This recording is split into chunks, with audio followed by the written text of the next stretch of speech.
वहाँ पर उपस्थित हुए तो 88,000 ऋषियों ने उनका स्वागत किया, उनका सत्कार किया और उनको सुंदर से आसन पर बिठाया। 88,000 ऋषि सूत जी से कहने लगे, महाराज आप बहुत बड़े विद्वान हो, कृपा करके हमारे कुछ संदेह हैं, कुछ शंकाएं हमारे मन में हैं, उनको दूर कीजिए। तो सूत जी ने कहा कि ऋषियों कहिए आपका क्या प्रश्न है। तो 88,000 ऋषि कहते हैं कि हे सूत जी, भगवान की प्राप्ति के लिए इस कलयुग में अपने मनुष्य शरीर को सफल बनाने के लिए भगवान जिससे अत्यधिक प्रसन्न हो, अति शीघ्र ही प्रसन्न हो, उसको, उस मनुष्य को क्या करना चाहिए, भगवत प्राप्ति के लिए जीव को क्या करना चाहिए, कौन सा व्रत करना चाहिए, कौन सा सिमरण करना चाहिए, किस देवता की पूजा करनी चाहिए, ये हमें पूरे विधान से बताओ। तो तब सूत जी महाराज कहते हैं कि 88,000 ऋषियों, देखो कलयुग में अनेक देवता हैं, अनेक देवताओं की पूजा है, व्रत हैं, कथाएं हैं, परंतु कलयुग में अति शीघ्र जो प्रसन्न होने वाले देवता हैं वो भगवान सत्यनारायण हैं, जिनकी कथा भी छोटी सी है, पूजा भी जिनकी छोटी सी है और जो भक्त की मनोकामना को पूर्ण करने में हमेशा तत्पर रहते हैं, ऐसे भगवान सत्यनारायण की आपको आराधना करनी चाहिए। इस कथा को करने से महाराज क्या होगा। तो तब सूत जी कहते हैं कि ऋषियों देखो मैं तुम्हें नारद जी की कथा सुनाता हूँ। इस व्रत को करने से जिन महापुरुषों ने अपना जीवन सफल बनाया है, जिनका उद्धार हुआ है, मैं उनकी कथा तुम्हें सुनाता हूँ।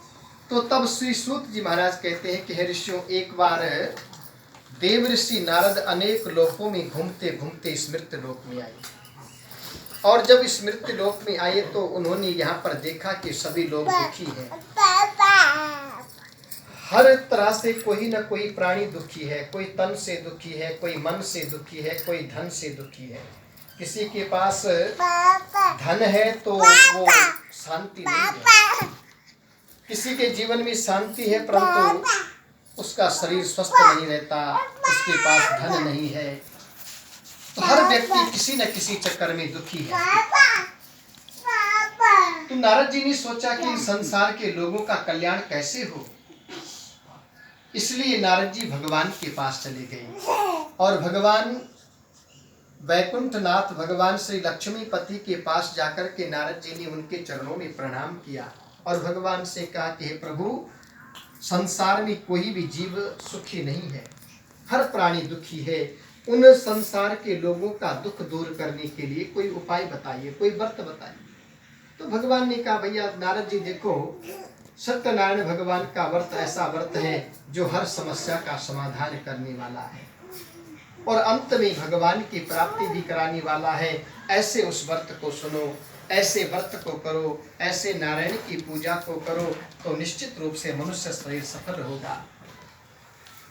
तो भगवान ने नारद जी को व्रत कथा का विधान बताया कि कोई लंबा चौड़ा विधान नहीं है, भगवान की पूजा करें, पंचामृत बनाई, पिंजरी का प्रसाद बनाई, भगवान को भोग लगाई और सत्यनारायण भगवान की कथा सुनी, आरती गाई, इसी में भगवान प्रसन्न हो जाते हैं। तो महाराज नारद जी ने उस व्रत का फिर प्रचार किया, संसार में आकर के घर घर जाकर के नारद जी ने व्रत कथा का प्रचार किया और सभी लोगों ने फिर इस कथा को किया। 88,000 जो ऋषि बैठे हैं वो कहते हैं कि हे महाराज, इस व्रत को इस धरती पर सबसे पहले किसने किया, उसको क्या फल मिला, ये भी हमें सुनाओ। तो तब नारद जी कहते हैं कि हे ऋषियों, इस धरती पर सबसे पहले इस पावन व्रत को एक शतानंद नाम के ब्राह्मण ने किया। काशी नगरी में बनारस में एक शतानंद नाम के ब्राह्मण रहते थे। वो बेचारे बड़े निर्धन थे, गरीब थे, भिक्षा मांग कर के अपने परिवार का गुजारा करते थे। तो एक बार वो भिक्षा मांगने के लिए नगर में निकले।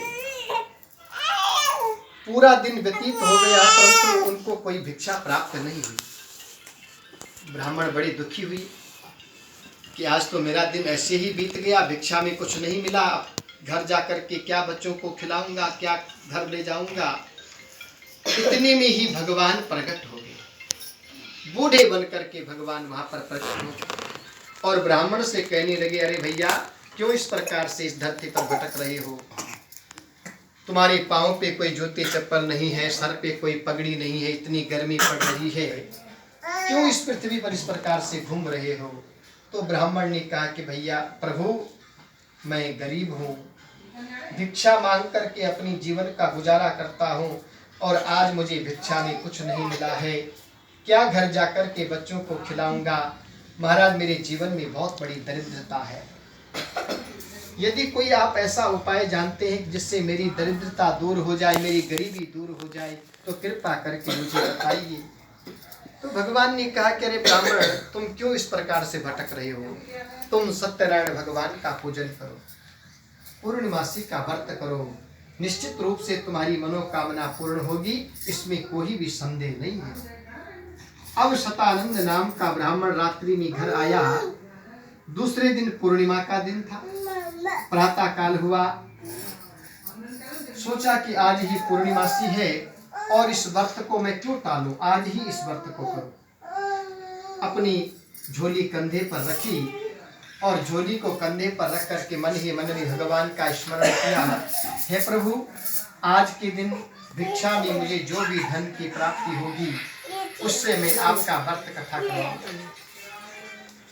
वो शतानंद नाम का ब्राह्मण भिक्षा के लिए निकल पड़ा और आज जैसे ही काशी नगरी की गलियों में गया तो आज भिक्षा में इतना धन प्राप्त हुआ कि जीवन भर कभी इतना धन मिला ही नहीं। सूत जी महाराज कहते हैं, ऋषियों सायंकालीन ब्राह्मण घर आया, बड़ा प्रसन्न हुआ, आज तो भगवान की बहुत बड़ी कृपा हुई है, आज तो भिक्षा में मुझे बहुत सारा धन प्राप्त हो गया है, आज तो मैं भगवान की कथा विधि से कराऊंगा। और अपनी अड़ोस पड़ोस के सभी लोगों को बुला करके, अपने पारिवारिक जनों को बुला करके उसने भी विधि पूर्वक ऐसे ही भगवान का पूजन किया और विधि पूर्वक पूजन करके भगवान की कथा सुनी, भगवान नारायण का स्मरण किया। सभी लोग प्रसाद लेकर के अपने अपने घर को चले गए। ये शतानंद नाम का ब्राह्मण भी दिन भर का थका हुआ था, इसलिए रात्रि में जल्दी से सो गया, नींद आ गई। भगवान सत्यनारायण विचार करने लगे, इस ब्राह्मण ने तो अपना कर्म कर दिया है, इसने दिन भर मेरा व्रत किया, उपवास किया, पूरे दिन ये मेरा सिमरण करता रहा, शाम को इसने पूजा कराई, कथा सुनी, कीर्तन करके ये सो गया, परंतु अब मेरा फर्ज है इस भक्त की अभिलाषा को पूर्ण करना। इसके जीवन में तो सबसे पहले कमी है कि इसके पास घर नहीं है, एक झोपड़ी में रहता है। दूसरा इसके पास कमी है कि कोई धन संपत्ति नहीं है, भिक्षा मांग करके गुजारा करता है। तो भगवान ने तुरंत विश्वकर्मा और कुबेर देवता का ध्यान किया। जैसे ही ध्यान किया तो कुबेर देवता और विश्वकर्मा वहां पर प्रकट हो गई। भगवान ने कहा जाओ शतानंद नाम की ब्राह्मण की झोपड़ी जहाँ पर है, विश्वकर्मा जी वहां पर एक दिव्य महल बना करके खड़ा कर। कुबेर देवता से कहा जाओ वहां धन खजाने भर दो, पूरा घर धन से भर दो।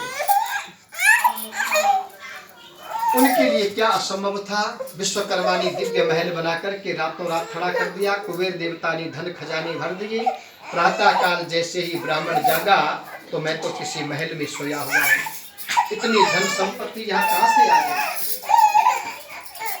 विचार करने लगा, मैंने भगवान की कथा की है और भगवान ने ये हजारों गुना वापस करके मुझे दे दिया है, अब इसकी सेवा करना, इसकी चौकीदारी करना मेरा फर्ज है। उस शतानंद नाम के ब्राह्मण ने अपने उस दिव्य महल के बीचों बीच एक भगवान का दिव्य मंदिर बनाया और उसी मंदिर में भगवान ठाकुर जी की सेवा करने लगा। सूत जी महाराज कहते, ऋषियों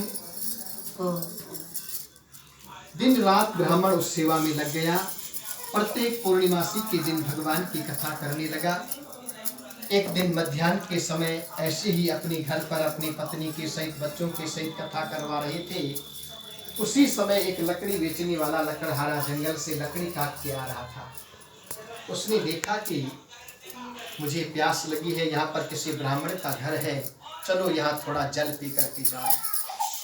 लकड़ी की गठरी उसने आंगन में रखी और ब्राह्मण से कहा, महाराज थोड़ा जल पिला दो।